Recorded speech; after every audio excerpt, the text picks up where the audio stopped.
What's going on, ladies and gentlemen? My name is Mario Manuel. This is Adam Kimbrough, and today we're going to do some pick'ems for you guys. I myself am an official Adam Kimbrough's full-time dad, part-time head coach. So let's get into this, man. Let's talk some football. Absolutely. Hey, thank you, Mario. Hey, this is awesome. Thank you so much for taking the time and having me on. And hey, crazy week 10. Is week 11 going to be even crazier? What do you think? I think it is, man. I think it is. And it's going to start off with a bang. We're definitely going to come out the gates hot in week 11 here with this matchup. Washington Commanders, Philadelphia Eagles. Who you got winning that game, man? As much as I want to say one team, I'm going with Commanders.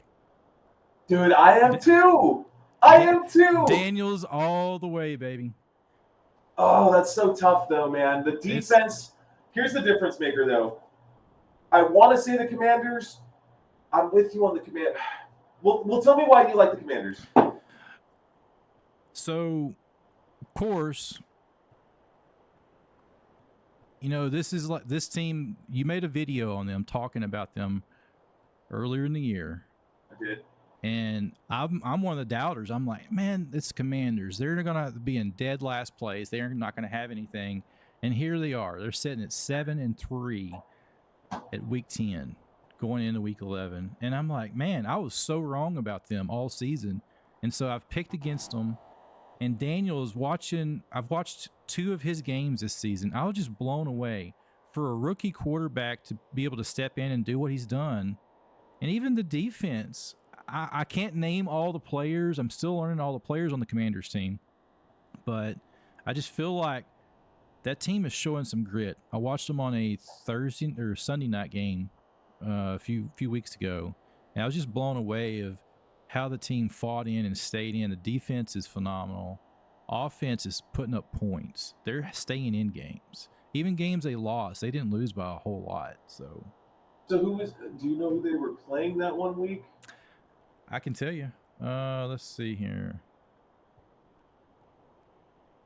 Schedule.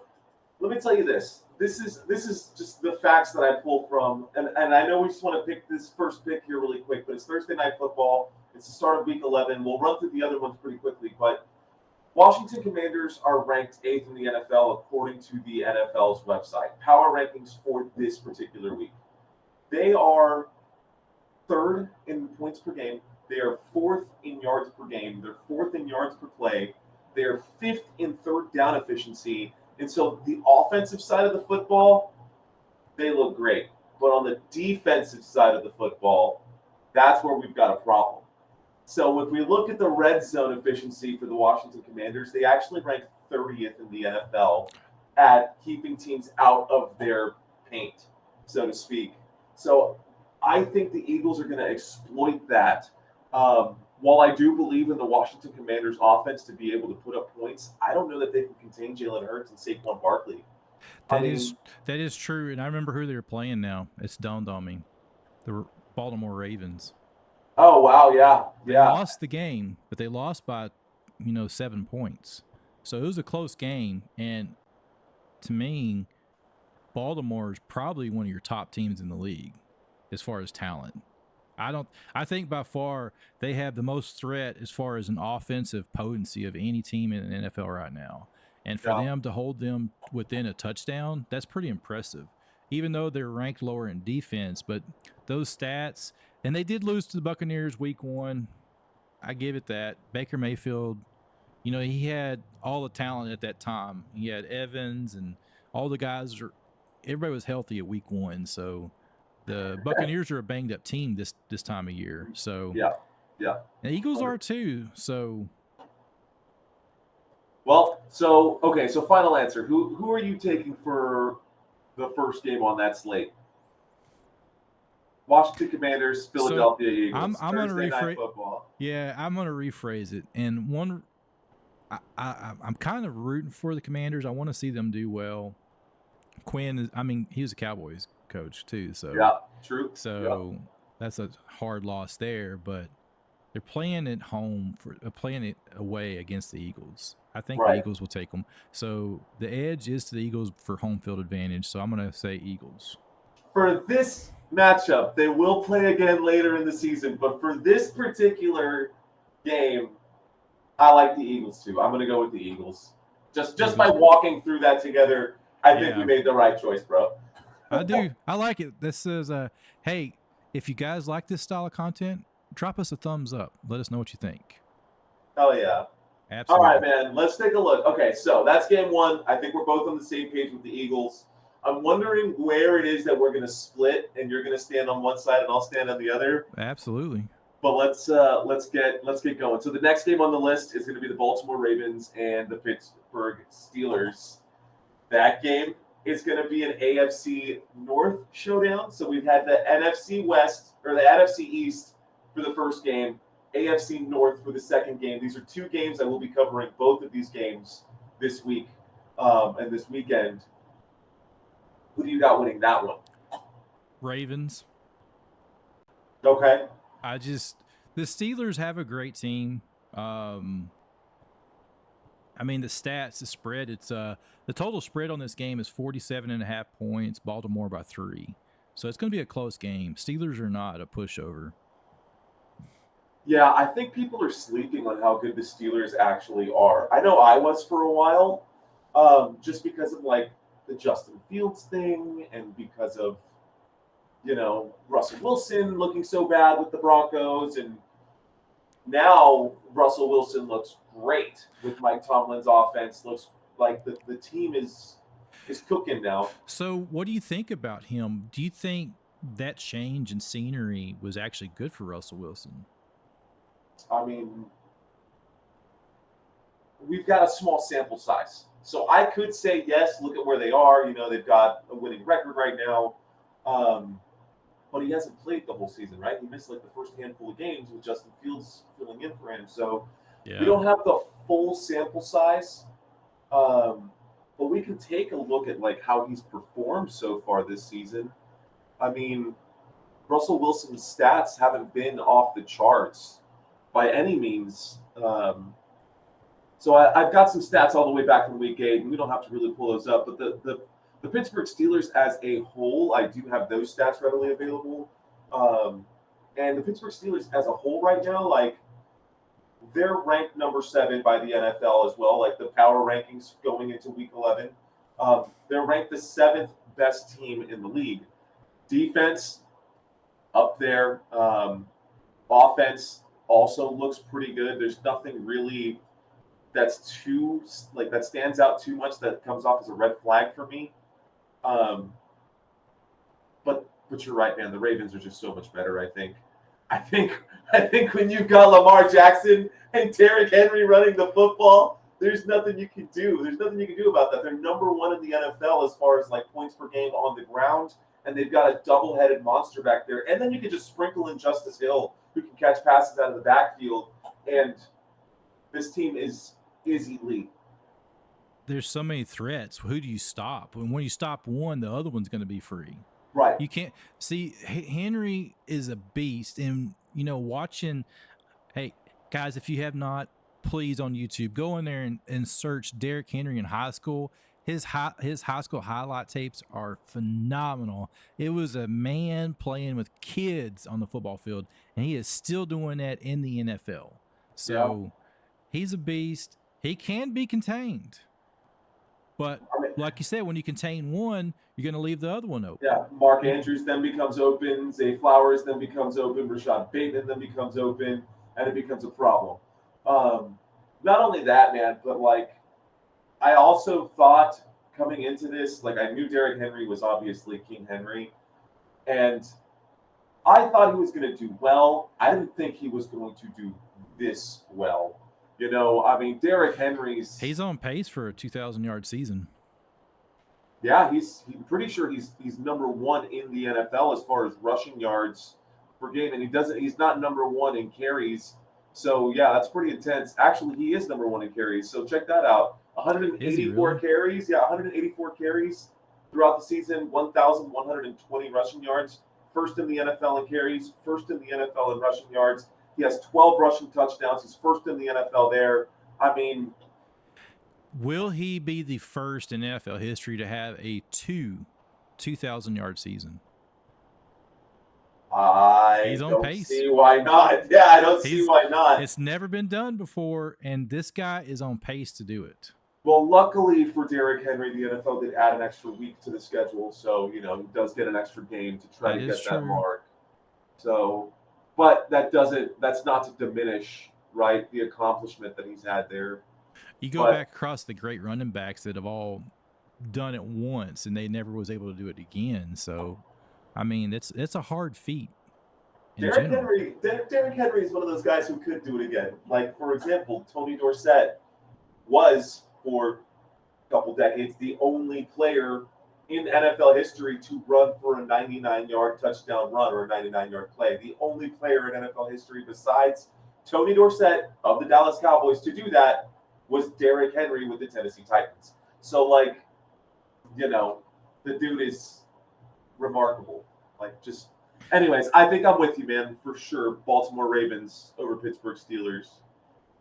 Right on. I agree. It's just the Flowers, man. Yeah. What, you got issues with Zay Flowers? No, just the threat. I mean, he's 50 receptions this season. He has 50 receptions. Yeah, he's on pace for over 100 catches then. That's what it's showing on the ESPN stats. Yeah, I love using ESPN stats, man. They always keep me up to date. I just check in, pop in right there, and pull the numbers. So, but I'm with you, dude. I think Baltimore, 100%. Rock okay. On. Who do you got next? All right, guys. Next on the list here, Cleveland Browns, New Orleans Saints. Ooh, this is an ugly one. Well, I feel like at the start of the season, just based off of how hot they came off last season, making it as far as they did, right? Getting into the playoffs, Joe Flacco having a great year. They dropped Joe Flacco. Don't know why they did that. That was a huge mistake. Deshaun Watson has been terrible. I mean, like, unwatchable. And the New Orleans Saints did just pick up a win last week, so I'm going to go New Orleans in that game. I think they're going to try to get the lead in the division as best they can, try to, position themselves to do better. But I'm going to go New Orleans in that game over Cleveland. They are 1-point favorites, so it's not like it's a huge spread right there. It's a tough one. The Saints are 3-7. The Browns are 2-7. This is kind of like the doo-doo bowl. Nobody wants to watch this game. Like, no, exactly, and their record says it all: 3-7, 2-7. And I mean, the only thing I'll look at here when I look at the records, what gives it away to me is the Browns are 1-3 away. So on away games, they've only won one game this season. So I'm going to put the edge with the Saints. They've won 2 of their games at home. So you got to give it in this time, and I say you'd give the home field advantage to the Saints. They'll take the win in this close of a game. But one of the things you always want to remember too, and I've said this a lot with a lot of people, I say is from the last place team to the first place team in the NFL, these guys are the best and best in every position on the field. So 1 week, the last place team can beat the first place team in the NFL, and it happens. They call it any given Sunday. So any given Sunday, anything can happen. Dude, I'm just like from forget the home field advantage. I think the New Orleans Saints are just a better team. They are. And I feel like the quarterback situation hurt them. Carr getting hurt. Well, yeah, but look at them like player to player, right? Derek Carr, Deshaun Watson. Derek Carr's not that much of an upgrade, and obviously Deshaun Watson is out, so it would be Jameis Winston, which is funny and ironic that it's Jameis Winston, of course, considering how long he played for the Saints or was a backup for the Saints. Yep. But Derek Carr, Jameis Winston, I would take Derek Carr. Nick Chubb hasn't been the same since his injury. He won. That was a nasty injury. Dude, that was brutal. But, like, you compare those 2 top running backs, Alvin Kamara, Nick Chubb, I'll take Alvin Kamara in that particular spot. And then you look at the wide receiver core. You got Jerry Jeudy, Cedric Tillman on the side for the Browns, and you've got Chris Olave, Rashid Shaheed, who's also out for the season. But Chris Olave is also out right now. So that is the one spot right there. Oh, man, thinking about that now, I wonder, can Derek Carr with a limited cast offensively. I mean, they'll be running jumbo set formations with multiple tight ends, throwing the football to tight ends, probably Jonnu Smith, Foster Moreau. I see that happening a lot. Of course, you've got Taysom Hill out there as well. Shoot, they have 3 tight ends out on the field. And I bet New Orleans is going to run a lot of those kinds of plays this season. But just overall, New Orleans Saints are putting up 334 yards of offense per game. Browns are putting up 274 yards of offense per game. Multiply that by 10 because of what week we're on right now, and that's 600 additional yards for the New Orleans Saints on average, or in total over the Cleveland Browns. I would take New Orleans in this game just statistically. I agree with you too. I mean, they came out of the gate swinging this season. Look at what they walked into Dallas and did that at home against the Cowboys. Remind me, bro. Don't remind me. Trust me. It was we were in Dallas that weekend. It was my daughter's birthday, and we took her to Dallas for that weekend, and we ran into a bunch of Saints fans, people that traveled from New Orleans to come watch them play. And man, yeah, tough loss there, man. It's been a tough season for Cowboys fans, but we'll get to the Cowboys here soon enough. Yep. That'll be Monday Night Football. That'll be the last one we talk about.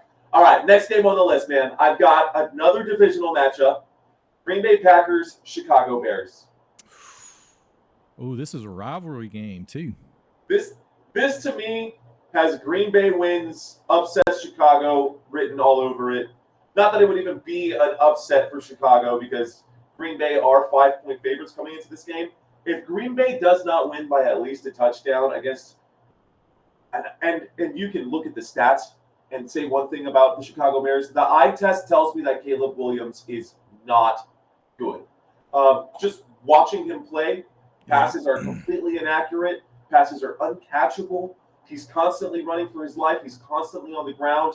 Green Bay, I think, will find a way defensively to get some big stops in this game, get to the quarterback, get some turnovers. And I think it's going to be a long day for Chicago, man. I think Green Bay is absolutely going to smash this one. They're going to beat them at home, too. They're going to walk into Soldier Field and kick their butts up and down that field. So the Bears, not good on this one. I agree. Green Bay Packers got them all the way. I agree with you. It's going to be at least a touchdown or more. The point spread, 40.5 points on this game, I would say they will meet that. They will be over 40 points. Think so? I think so. I think Green Bay will beat them pretty easily. You think Green Bay will get 40 points alone? Hey, well, let's not get too hasty there, because I do want to say that Chicago's defense has been admirable, to say the least, and there's a good chance that they can make life very difficult for Jordan Love. They could. But the offense, man, is just so bad for the Chicago Bears. They look anemic. Like, it's hard to articulate. Bears are 4-5. Packers are 6-3. Packers have had arguably the tougher schedule out of these two teams. But total yards of offense, you thought the last one was a big difference there? Green Bay Packers are putting up 390 total yards of offense. Chicago Bears, 277 total yards of offense. That's on a big average. difference. 120 yards difference. Now, obviously, yardage doesn't mean the whole game, but I gotta say, man, it's a game of inches too. It's a game of inches. So, people have lost Super Bowls from that. It was a Rams. Smaller margins. Tennessee, the Titans did. Yeah, small margins. So it's a game of inches. So Chicago is ranked 24th in the NFL in points per game. They average about 19 points per game. Green Bay ranks 9th in the NFL, so a top 10 team, putting up 25.6, almost 26 points per game. Wow. So that's the win by at least a touchdown. And I think that they got the stat line pretty darn spot on. They're saying +5 for Green Bay. I think it'll be +7. Give me Green Bay in that game. I agree, man. That's the easy pick here. Yeah, that's the easy one. Well, how about another game? Let's move on to the Indianapolis Colts and the New York Jets. Jets projected to win that game by 4, but they've been wrong with New York before. Oh man, what was the headline? I saw a headline earlier today talking about Rodgers. Is Rodgers done? Let's talk about football? retirement. He'll probably end up retiring after this. They're saying that like if he retires, they're going to take a huge salary hit and dead money and blah blah blah. But forget about what he's going to do at the end of this season. I want to know if he's going to be able to make it through the rest of this season and actually get a win where he needs one. I mean, his team is 3-7, but if you look at the division, it's not totally lost. The AFC East, the Dolphins are bad, the Patriots are bad. There's a chance that if the Jets could win out the rest of this season, then they still could finish the season with a winning record. But I don't know if that's going to be possible. Like, can the Jets make the playoffs? I think that the resounding answer is no here. I'm pretty sure it would be no. I mean, I agree. I think the better team that's turning around right now is Miami in that division with Tua coming back. So Tua's not looking 100%, but it's like the offense was built for him. And then when he stepped out, it just fluttered. Well, and on the other side, the Colts are just an absolute mess. They benched Anthony Richardson because Anthony Richardson was saying that he was tired and he pulled himself out of the game. And so they put in Joe Flacco. They let him play for a week, and now they're saying they're going to start Anthony Richardson in week 11. So what was even the point? Oh, I never understood that in the first place. Why did you do that? So I don't know, man. I think the Jets and the Colts are probably closer to making the playoffs than the Jets are. I mean, they're 4-6. The Jets are 3-7. It could end up being like last year, where it comes down to the final game of the regular season, and the Colts had to play the Houston Texans in order to make it to the playoffs. The Texans, obviously, we know won. Yeah. But the way that the Jets have been playing, I kind of like Indy in this one. What do you think, man? Tell me. Give me your pick, and then I'll give you mine. The only thing I'm going to say, I think Aaron Rodgers, he's got the veteran. Yeah, he looks rough at times, but a veteran in me say I'm going to give the edge to the Jets at home, Aaron Rodgers. Now, for granted, anything can happen any given Sunday, but they got to win. I meant to catch him on Pat McAfee's show today, and I missed it because he was actually on there today. Right. I wanted to see what he was going to talk about, but But if you look at his stats this season, I've got him up here. It shows Aaron Rodgers at 2,258 yards passing, 15 TDs, Right. and 7 interceptions. Right. That 7 interceptions is not like Aaron Rodgers, and I think that's because he's forcing the ball.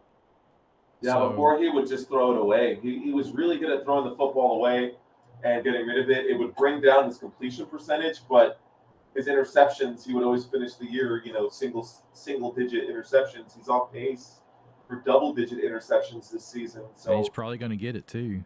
So I'm just going to give the slight edge to the Jets being at home. That's just my thought. They're favored by 4 points. I say they win by a field goal. I think it'd be a close game. I think it'd be a close game. It's going to be hard to decide. Oh, I'm probably going to regret this, dude, but I'm going to take Indianapolis. Awesome. Let's do it. I'm probably going to regret this, but let's do it, man. Here's why, though. I think Anthony Richardson learned his lesson. I think he has a lot to prove in this game. I think Jonathan Taylor so far has been outperforming Breece Hall. Breece Hall has been healthy the entire campaign. Jonathan Taylor has missed 3 games in this campaign, and yet Jonathan Taylor has, an extra 70 yards over Breece Hall. They're using him better on the ground. Then the wide receivers. What a gem Joshua Downs has been for the Indianapolis Colts. This guy came out of absolutely nowhere, dude, and is the saving grace for this team right now. Adonai Mitchell's been okay. Of course, Michael Pittman Jr., there's questions around him. But I think the Indianapolis Colts find a way to win this game. That is just my hot take for the week. I'm going to go against the grain here. I don't know if I'm going to regret it, how much heat I'm going to take on YouTube for this one. But, Hey. Everybody's going to have a take at some point, right? Right on. All right, man. Next game then. Let's take a look at the next game on the schedule. Let's blow this up really quick here. Next game on the schedule, I got Jacksonville Jaguars, Detroit Lions. That's an easy one. Lions. I'm taking Detroit in that one. There's not even much to talk about. I mean, besides the fact that the Jacksonville Jaguars, despite being 2-8, are averaging over 300 yards of offense per game, there's no, you cannot go up against this Detroit Lions team. They're too well-rounded, well-coached now. Them going into Houston and Goff, what did he finish with? 5 interceptions? Yeah. What happened? I don't know what happened. I don't know and players have a bad game every now and then. So I'm gonna let that one slide. I think they were off. I think they'll be back. Dan Campbell will have them back, ready to play. He's an old school coach. He's a player's coach. He probably got on their butt. Let's get it back. Let's fix it, and they will fix it. Yeah, I love the way Dan Campbell's been playing or coaching. I think he learned a lesson too after last season, trying to go for it on 4th down every single time in the playoffs, which cost him that game ultimately. But what a way to fight through the pain and adversity for the Detroit Lions. And how about Jake Bates coming out on top last week to win that game for Detroit? Because man, did Jared Goff look bad. And coming into that game, man, he was like one of the most accurate, if not the most accurate quarterback in the NFL going into this game. Going into week 10, last week, Jared Goff threw 4 interceptions the entire season. That night alone, he threw 5 interceptions and still found a way to come back and win that game. That right there is that word that gets thrown around a lot now, thanks to Campbell. It is grit. It is determination. It is the persistence, and for him to be able to shake it. Now, funny enough, they're going up against the Jacksonville Jaguars, who in last year's playoffs, 2 years ago playoffs, whenever they had that playoffs with the Chargers, and Trevor Lawrence threw 5 interceptions in the first half of that game and came back to win that playoff game. So Trevor Lawrence does know how to fight through adversity as well. He doesn't have the same weapons that he did in that season. He has a lot of the same cast, not all of it. Of course, defense lost a couple players there, but damn, dude, that was a great. Both of these guys should be able to come out here and sling the football, but when you look at the numbers, I mean, it's really not that far off, man. Trevor Lawrence has thrown for over 2,000 yards this season. Jared Goff. So Trevor Lawrence, 2,004 yards, passing yards. On the other side, Jared Goff, 2,080. So it's less than 100 yards difference between these two quarterbacks. They're close. Yeah. Jared Goff now, after last week, has more interceptions than Trevor Lawrence. So that's hard to believe. Yeah, after last week, more interceptions than Trevor Lawrence, but the ground game. It's the ground game for the Lions, man. Gibbs and Montgomery, both of these guys, 122 carries apiece. That's absurd. 122 carries apiece. This is a run-first offense. They're going to ram it down the throats of the Jacksonville Jaguars, and they're just gonna crush them, dude. They're just absolutely going to steamroll Jacksonville. I don't think Jacksonville would muster up. I don't think they put up 17 points. And they're not a away team. Lions are home, so they got home field advantage. Crowd behind them. Yeah, that's going to be a tough game for Jacksonville to go in there and beat them at home. Yeah, so I think unequivocally, undeniably, it should be it. Unless we get the biggest upset of the week, that game should go to the Detroit Lions. All right, next game. I'm with you so far, man. I'm with you so far. Okay, I had one hot take. I'm waiting for yours at some point here. You may not have one. But this game, Could be one of them. LA Rams, This New England Patriots. LA at New England. I think we can play rock paper scissors on this one or play some game because honestly I couldn't tell you. If I had to just throw a dart, I'm gonna say the Patriots, but you can't count out Stafford. I mean, look how many passing yards Stafford has. He has over 2,200 yards passing this season. Yeah. I don't know. It's a tough one to pick because they're both 1-3. Rams are 1-3 away. The Patriots are 1-3 at home. So 2 of their wins have been on the road. So I don't know. It's crazy.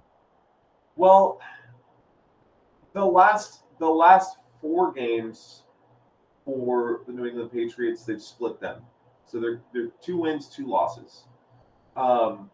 They haven't played any good teams.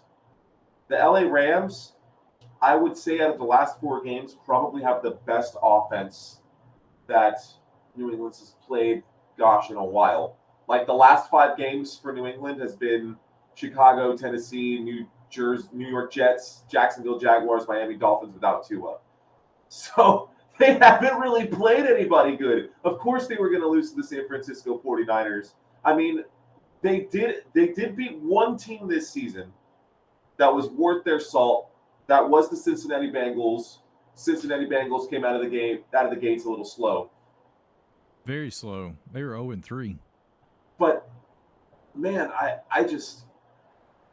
can't see the New England Patriots beating Matthew Stafford, Cooper Kupp, Puka Nacua, Kyron Williams. Like even the defense on the other side, like Byron Young and Rob Havenstein, like they've shown up pretty big for the LA Rams. Even down to the rookies, man. Even down to the rookie levels, like they have shown up pretty big on the LA Rams side of the football. Jared Verse has been pretty good, so I'm just spitballing here, but I think LA should take that game. Do you know who's supposed to win that game? LA is by 5. That's what I'm going to go with is because the spread is LA by 5 points. The total over under is 43.5 on the game. So supposed to be 61 degrees, sunny, 12 o'clock. So yeah, you got to give the edge to Stafford, Right? The Rams, Right. Because Kupp's back too. Yeah, Cooper Kupp is healthy. Puka Nacua is healthy. I mean, the New England Patriots cast. It's not like the Patriots are terrible or anything, but I prefer if I look at the starters and I name the starters and I go down that list.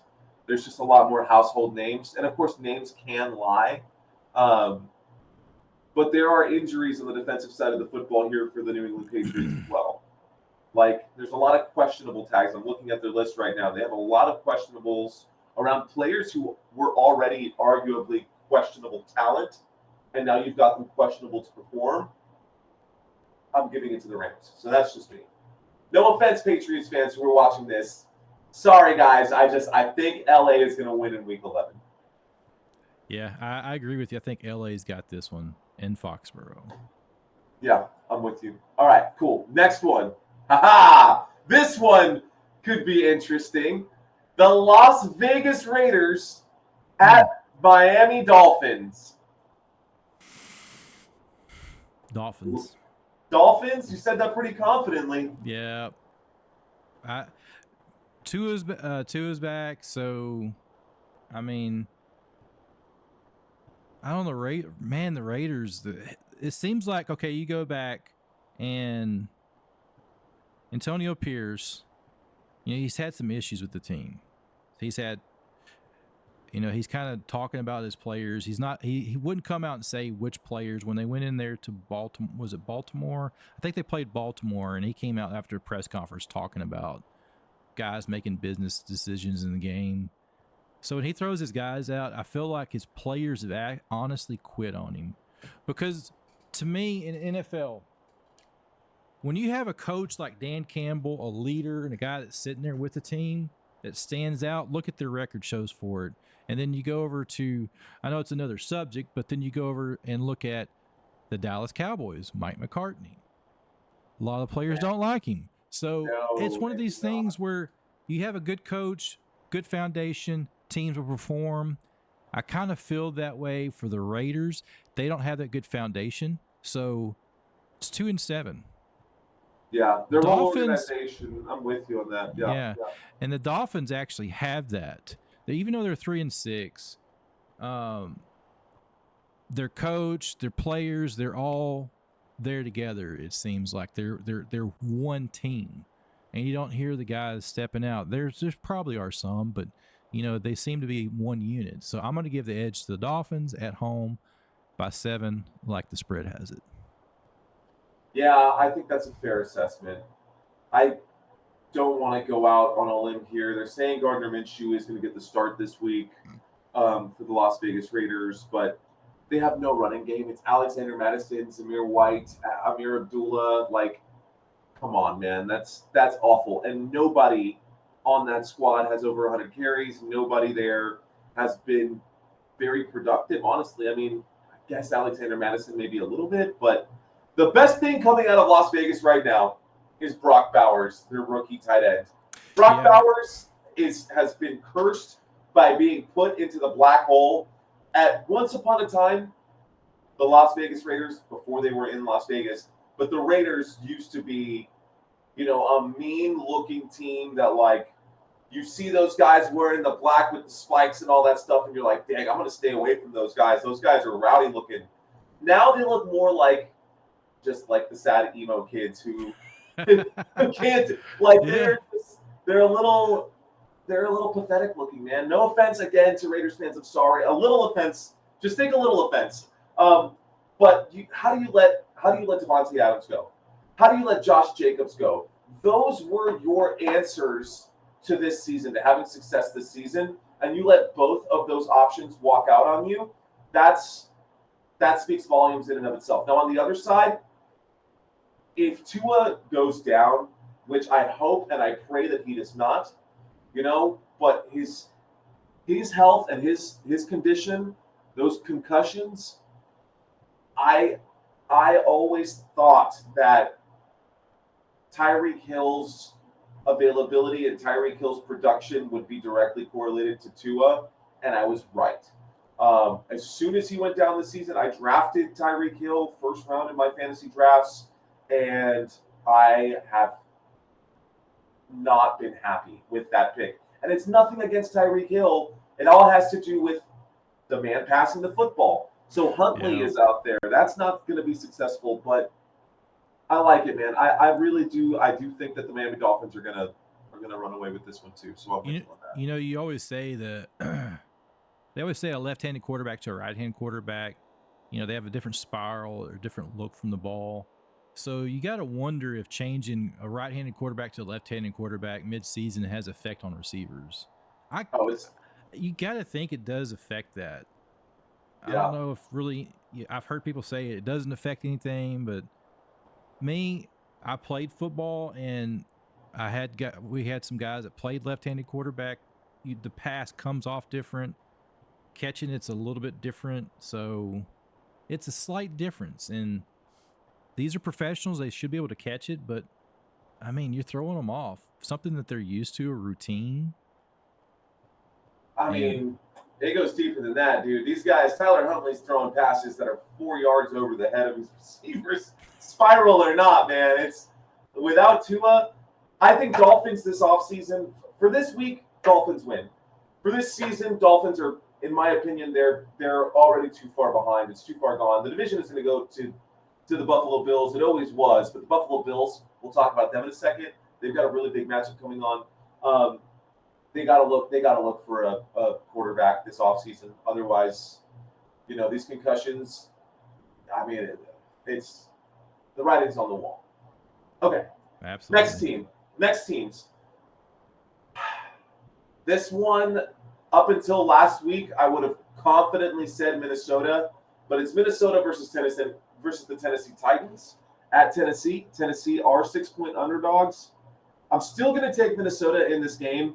I don't feel as good about it. Sam Darnold last week did not play well. Sam Darnold last week was Old Sam Darnold. old Sam Darnold had a farm, man. I don't know what's happened. I was bragging on him earlier in the season. Maybe I bragged on him too much, but EIE, oh no. oh man. But Tennessee, they've got to throw in the bag. They got to rebuild. Something's wrong. Yeah. I don't know what it is. I don't know if it's That's quarterback. I don't know if it's the coach. Something is up with Tennessee. Aaron Jones was a great addition to Minnesota, man. That has been a huge engine for them. I mean, Obviously, just adding back TJ Hawkinson now, he's immediately going to be a top tight Yep. end now that he's healthy. I don't see any way that Tennessee wins this game, honestly. But I could be wrong because, again, last week Sam Darnold saw some ghosts. he's looking at 10 interceptions. He's on 10. He's double digit already this season. Yeah, Yeah. I mean, but that being said, the division for the Minnesota Vikings isn't completely won yet.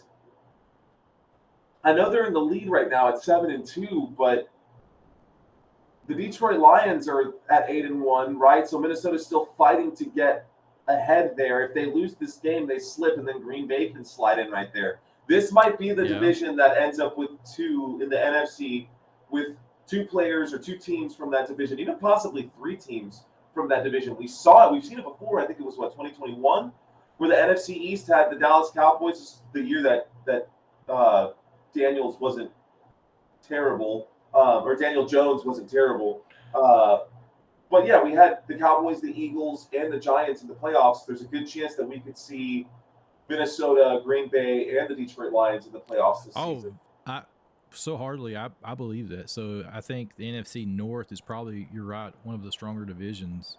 You can't count out the West just yet, but that's to be seen if the Rams can turn it around. Yeah, that one's going to get scrappy, especially because the 49ers have dropped some games. Yeah, they've got so many injuries, though. Right. Well, also, yeah, it does come down to the injuries. Losing Christian McCaffrey isn't great, and losing Brandon Ayuk isn't great, and losing, your all-star cast of players, that's going to set you back a little bit. But at least they have that depth with George Kittle and a few other options. But we'll get to 49ers here in just a second. I think we both agree Minnesota, that's the right team. Minnesota, 100%. By the spread, too, guys. All right, dude, here's one. Atlanta Falcons at Denver Broncos. Denver Broncos are projected to win that game by 2.5. I'm going to be a Bo believer. So you're a Bo believer, bro? I'm going to be a Bo believer for this one, yeah. So wow. But I'm going to say this there's a huge but because, man, Cousins. I'm more looking at Bijan. Yeah, look at his stats. His stats are pretty impressive still. 17 TDs. I mean, they've had some close games. Atlanta, if I'm not mistaken, let me pull this back up. I was looking at them. I forgot their schedule. They lost to Pittsburgh by 8 points. They lost to Kansas City by 5. Yeah. Now, Seattle, they lost to pretty heavily. Surprisingly, I don't know why they lost that one, but they lost to the Saints by 3. They should have won that game. They really had. That's a tough. It's crazy that we can look at the Atlanta Falcons record here and say, man, Kirk Cousins needs to be doing more because they're up 6-4, right? They're a winning team right now. They've been, serviceable, you could say. I'm not going to go out on a limb and say that they've been great, but they haven't been terrible. But the two losses, when you look at the two losses, it's against Seattle and New Orleans. That's a stinger and very well made. Is the fastest way to the playoffs is winning your divisional games. And see, Seattle went into Atlanta and beat them at home 34-14.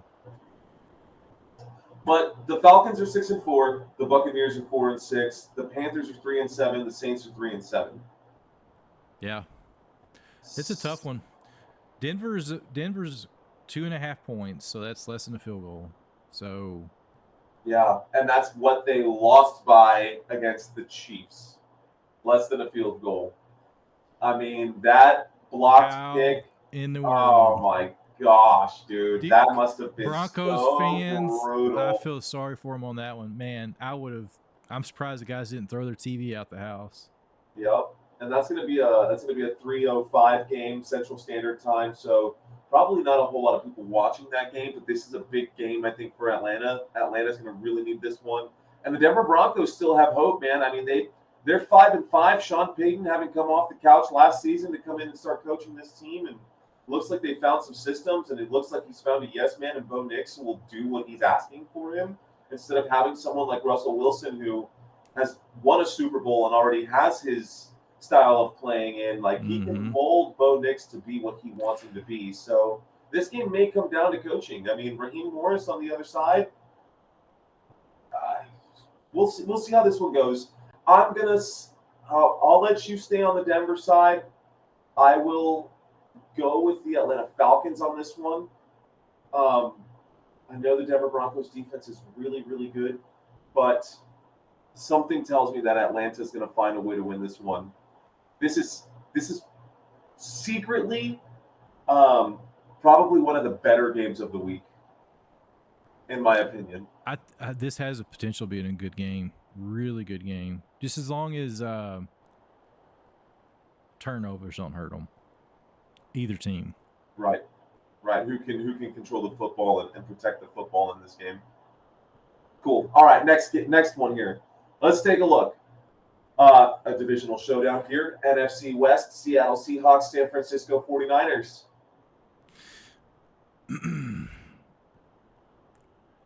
Gotta stay with 49ers on this one. McCaffrey's back, bro. Yep, he's back. That's all you got to know. He's back. I don't think Seattle's a good team, but they're gonna be tough to beat San Francisco. This is a rivalry for years.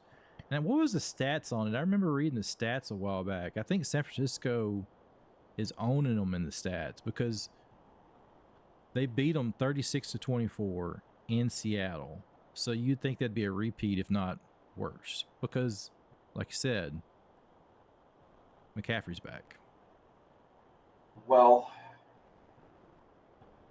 here's one thing that I'm thinking about right now, and that's the fact that Geno Smith is another player that is pretty heavily slept on.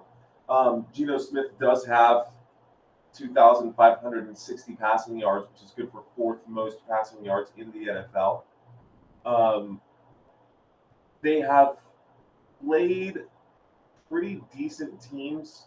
I mean, they've already played the San Francisco 49ers. They lost to the 49ers. That was back in October. They've played the Buffalo Bills. They've they've played the Atlanta Falcons, who have a winning record. They've had a pretty tough schedule, but they've lost to all of those. They've lost to all of those games. They've been winning the games that they need to. Right? Denver Broncos, they won that one. New England Patriots, they won there. They beat Miami. Um, they beat the Falcons, but they've also dropped the ball a few times, and they lost to the New York Giants, which is absolutely unacceptable. at home. Yeah, At home.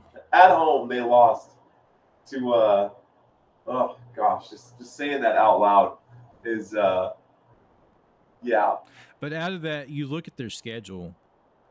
Okay, they should have beat the Rams, but I could give them the Bills, 49ers, and Lions. I could give them those games. Yeah, you should lose those games. Those are solid teams. So they've had a fairly solid schedule. So I just like the San Francisco 49ers better in this game. I think agree. The 49ers should be good to go. Ricky Pearsall filling in okay as the new wide receiver 3 there. I think Brock Purdy is another someone who has been absolutely fantastic that kind of just flies under the radar here. Brock Purdy is putting up numbers. He's been on the top of the charts there in fantasy football weeks. Of course, fantasy football and real football are not the same thing. At But all. I do know that Brock Purdy is reliable. He is reliable, and when healthy, there is nobody more reliable than Christian McCaffrey. So I'm going to go with that. Not just that, but I think defensively they've got the better team as well. I mean, Leonard Floyd out there, Nick Bosa is questionable in this game, but if he plays, that's going to be difficult to get around. Fred Warner is going to be difficult to get around. Javarius Ward's going to be difficult to get around. So, I mean, this one, 49ers. But it's a divisional matchup. It's not going to be easy. This one will be fought to the final whistle. I think it'll be closer than whatever the spread has it at. 6.5. I think it'll be closer than that.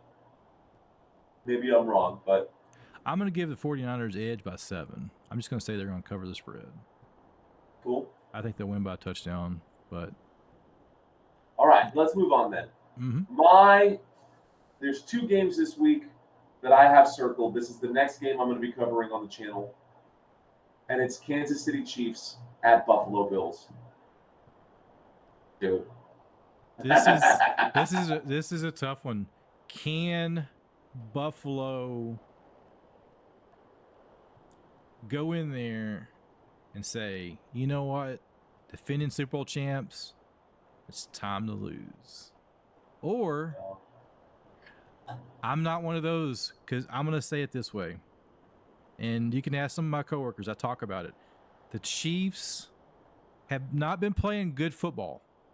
they haven't. They have not been playing good football at all, and they will tell you that. All of them will tell you that. But they just know how to win a game. Chiefs offense hasn't been playing good football. Chiefs defense has been saving them. That's true. Chiefs defense has been there big time. Patrick Mahomes, though, you know, even by his standards, it's insane to me how bad he's looked, but he's still at 2,200 passing yards. I mean, he's still got 12 passing touchdowns. He does have the 9 interceptions to go with that, but the way that they've been able to fill in the gaps after Isaiah Pacheco went down, I mean, Carson Steele got 1 week. They still won that week with Carson Steele as bad as he was filling in. They picked up Kareem Hunt. Honestly, with Kareem Hunt in the picture, even with a healthy Isaiah Pacheco, it's going to be a split backfield, I think. Yeah. Kareem Hunt has been so good, man, filling in for there. And Worthy has stepped up, too. You can't forget Worthy. Oh, no. Worthy's definitely on the list. I'm more excited to see what DeAndre Hopkins is going to continue to bring to this roster. Yeah. And that is just this year. If the Chiefs continue to be as good as they are, which I don't see any reason to believe that they won't continue to win games, even against the Buffalo Bills, which it's crazy to me that Buffalo is 2.5 or 2-point favorites in this one. I think until the Chiefs lose a game, you gotta expect them to win. I mean, you saw the spread, right? 2 points favored Buffalo, over under 46 points. Yep. Yeah, 46 points isn't that much. They're saying that this is going to be, what, a 26-20 game? Like, I think there'll be a lot more scoring than that. Yeah. I think Buffalo Bills defense has been a little sus. I think the Kansas City Chiefs defense has been absolutely phenomenal this season. Patrick Mahomes is still figuring it out, it feels like. I don't know if he's just shaking off like the offseason cobwebs or what, but I think that the Chiefs defense is gonna do them a favor here and get this one. George Karlaftis, a big name out there. Nick Bolton, a big name out there. Drew Tranquill, a big name out there. I'm not saying that Buffalo doesn't have big names on defense. Obviously, you know, they've got Terrell Bernard and they've got Russell Douglas and they've got some other players out there, of course, but I'm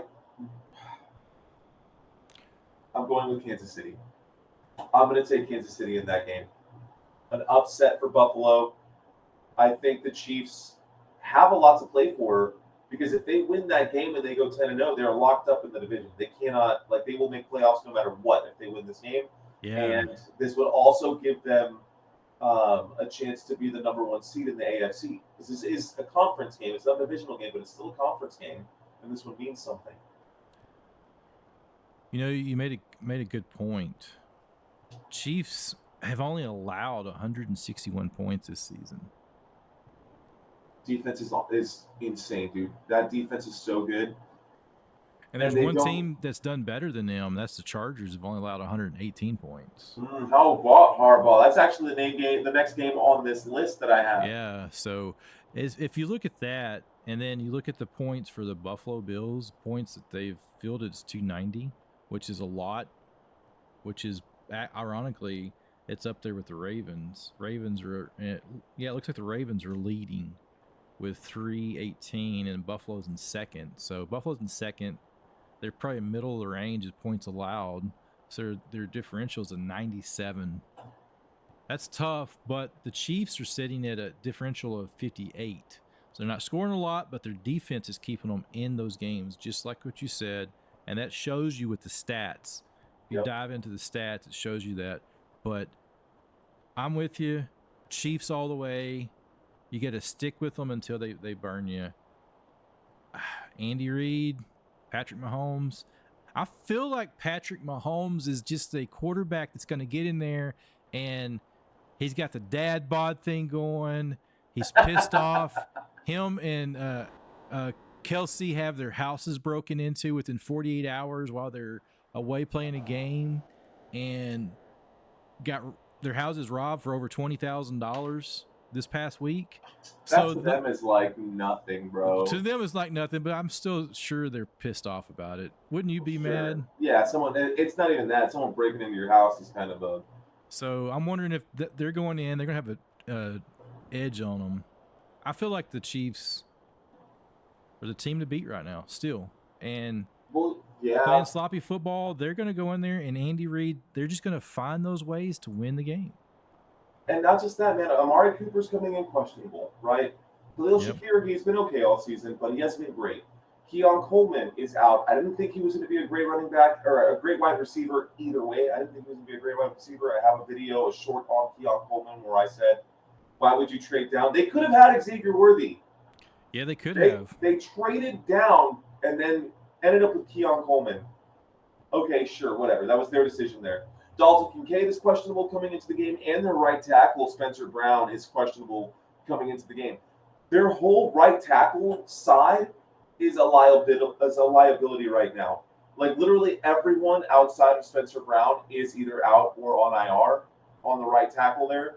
So if anything happens to that right tackle, they're going to fill in with, I don't know, Will Clapp, I guess, or someone like that. But outside of that, I mean, I just don't think their defense is good. The offense might be okay just because Josh Allen does Josh Allen things, but I think Patrick Mahomes has better weapons this week.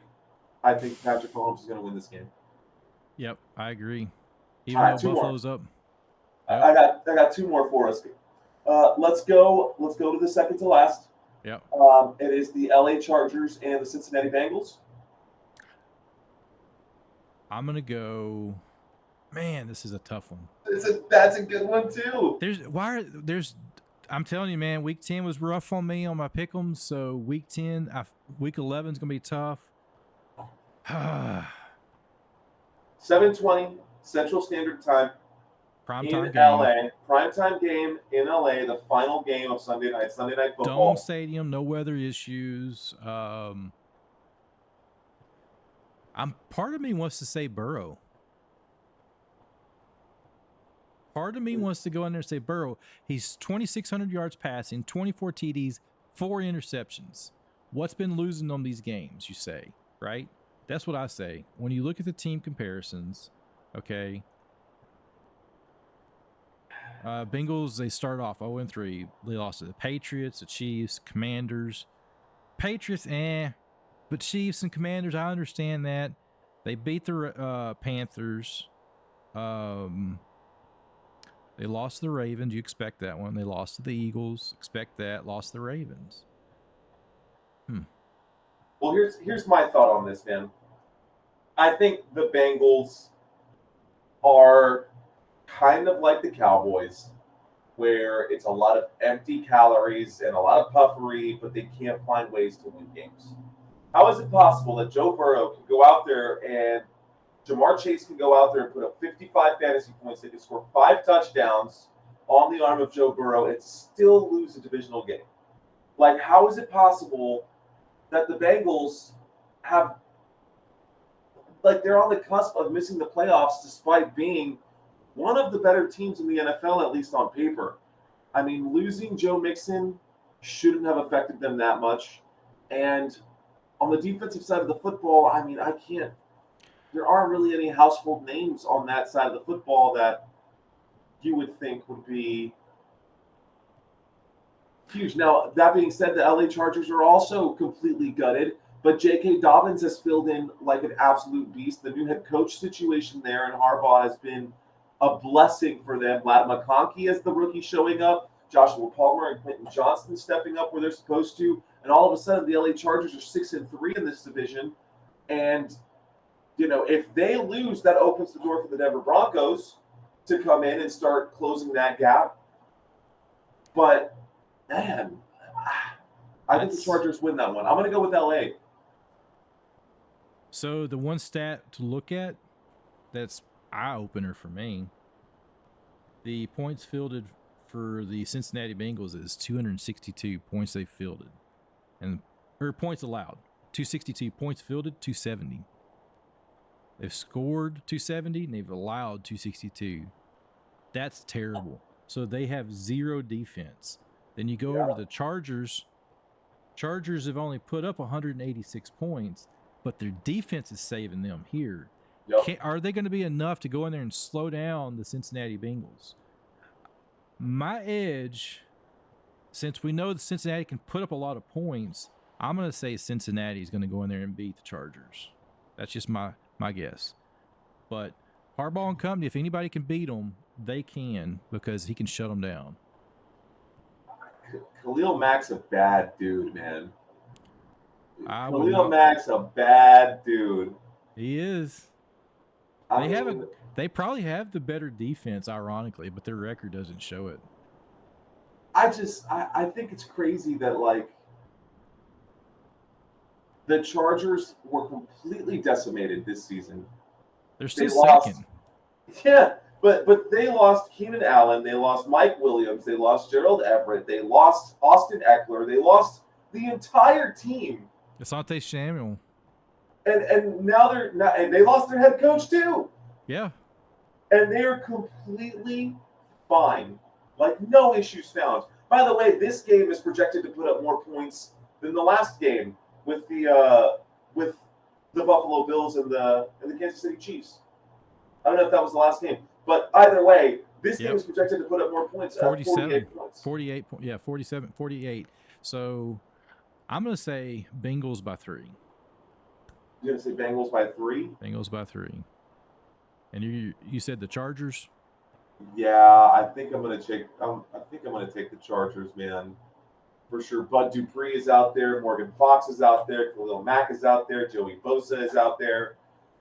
I mean, the Bosa brothers are another big, you know what I mean? Like, man, could you imagine them on the same team? The Bosa brothers on the same team? That would be awesome. Dude, that would be unstoppable.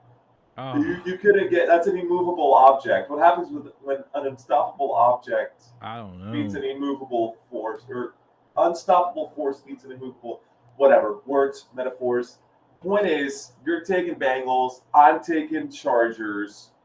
Let's see how that one goes. Final game, dude, and it should be pretty easy to call the way things have been going. Houston Texans, Dallas Cowboys. Texans. I've gave up on my Cowboys, man. My hat's in the house. My son was wearing a hat the other day, so. Man. As much as it pains me, I've picked them, but good gosh, they're playing at home. They're 0-4 at home. They haven't won a freaking game at home this season. Yeah, it's been really, really bad. And Dak's having surgery now, and he's out for the season, for the whole season for sure now. It's a tough one. I don't even want to talk about it, honestly. But I have to agree with you. If I'm doing these pick'ems, if I'm going with my heart, I would take Dallas. I'm going with my head, though. I think Houston's going to win this game. Yeah, they're I, pick, they're picked the most we've seen. 7.5 points for Houston. yeah. That's the most we've seen today. Well, the Dallas Cowboys are dead last in points allowed. They allow the most points in the NFL. They allow the most yards in the NFL, whether that's through the air or on the ground. They can't run the football. They're dead last in running the football. Like, Dallas Cowboys have just been The Saints abysmal this killed season. them. Everyone's killed us, dude. Like, we've been steamrolled by every team that we played, and the only way this will ever get better, first of all, Dak's contract is too big, and that's going to haunt us for years. Even if we do get a good rookie running back in this year's draft, like we got with Ezekiel Elliott back in whenever that was, 2016, 2000, I don't know, it doesn't matter. Ezekiel Elliott's a bum now.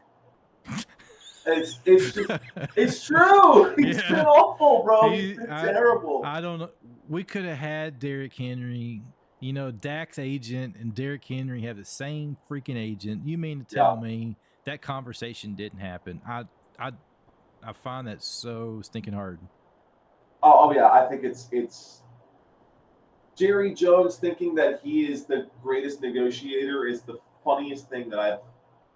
It's bizarre to me. It's bizarro. Everybody in my circle at work and family, the problem is Jerry. Yeah, I agree. It starts with Jerry and it trickles down to McCarthy next. McCarthy is nope. That's a big. Everybody says McCarthy. The only reason that they chose McCarthy is because he's a yes man. Yep. He needed a job. And he'll do whatever Jerry Jones says. I know people like that, man. Yep. I know people like that. Who will just say whatever they want to say to the boss or say whatever they got to say to the boss in order to keep their jobs. And the boss loves them, but they've lost the locker room. And that's with the NFL. When you lose the locker room, your record shows for it. Yep. Well, and when you lose your $260 million quarterback, that doesn't help either. So. Oh man, I think it's a rebuild year for the Cowboys. They got to figure something out. I don't think McCarthy's coming back.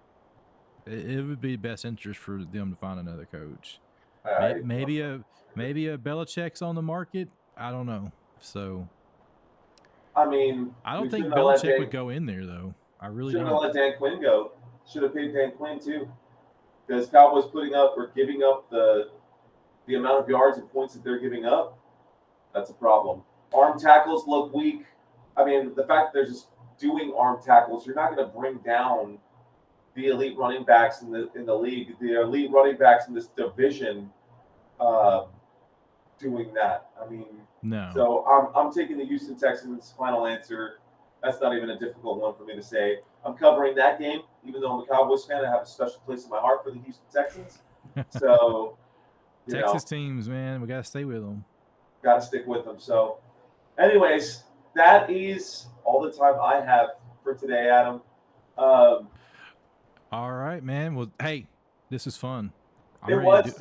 I'm ready to do it again, man. So, hey, guys, if you like this content, if you want us to do it live, let us know in these comments right below here.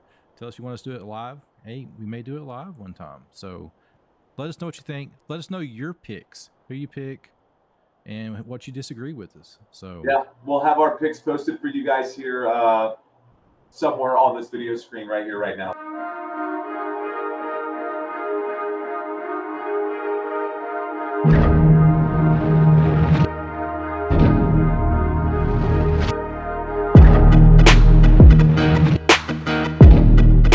Anyways, cool. Thank you guys so much for watching. Until next time, let's effing go. Thanks for hanging out, Adam. Thanks for watching this video, guys. Peace out.